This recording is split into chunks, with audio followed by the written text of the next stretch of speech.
Fish. We love them. We like to look at them.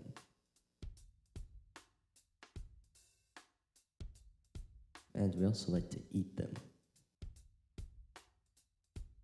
People eat over 150 million metric tons of fish every year, and that number is only going to increase. Unfortunately, with this huge global demand, poorly managed fisheries pose a serious risk to fish and their ecosystems. Jared, could you elaborate? Of course. One of the most common problems with poorly managed fisheries is that, well, they catch too much. Fish are the most influential nutrient providers in the average aquatic ecosystem. If too many of them are taken out, aquatic life will either go extinct or become smaller due to the lack of food. Overfishing can cause economical problems as well. If fish populations shrink to a low enough level, fisheries will have to shut down and market prices for said fish will rise. Another issue caused by poorly managed fisheries is bycatch. Bycatch occurs when untargeted marine life ends up in commercial fishing nets.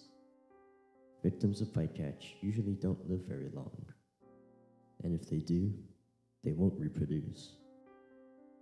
A more devastating form of bycatch is ghost fishing. Ghost fishing occurs when lost or abandoned fishing gear drifts in the ocean and traps unfortunate marine life. Over 1 billion pounds of fishing gear is lost in the ocean, and the consequences speak for themselves. 40% of fish caught worldwide are victims of both forms of bycatch, most of which are wasted. On top of that, 650,000 marine mammals are killed every year by nets or fishing line. A fourth threat to the fishing industry is IW fishing.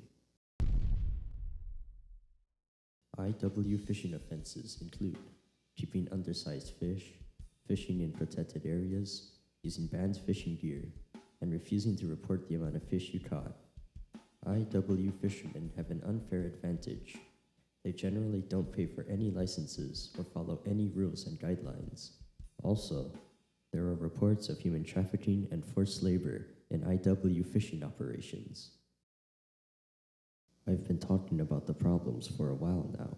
How about some solutions? The US has already come up with an excellent solution called the Magnuson-Stevenson's Act. This act allows officials to make annual catch limits, sustainable management plans, and various fishing regulations. With this act, overfishing has ceased in 89% of US fisheries. If the rest of the world implements a similar system and enforces it, overfishing and bycatch won't be as much of a problem. Another solution is to switch to fish farming. Raising our own fish would take away some of the stress on the ocean's ecosystems. But fish farming comes with its own problems. Just like with fisheries, poorly managed fish farms can have devastating effects. Wasted antibiotics and uneaten fish food can pollute the surrounding water with dangerous chemicals, such as ammonia and nitrite. Large clusters of fish are an all-you-can-eat buffet for sea lice. Fish escapees compete with wild fish for food. Lastly, lots of imported fish are inaccurately labeled, making the customer pay extra for no reason. Thankfully, new advancements in technology, such as computer monitoring, robotic feeders, alternative fish feed, and submersible sea pens, will help to eliminate these issues. All of these solutions can only be accomplished by the governments around the world and members of the fishing industry. But you can do your part as well. To support sustainable fisheries and responsible fish farms, make sure to carefully choose the fish you buy. Check for the country of origin. The United States, Canada, and New Zealand are usually more sustainable. Check for MSC, ASC, or BAP labels. Only sustainable fisheries and fish farms can get those. Since organizations always make a few bad choices, check if the fish you like is caught or farmed sustainably at all. The Seafood Watch app is a great place to figure that out. And lastly, just make sure that your fishing gear is out of the ocean. Thanks for watching.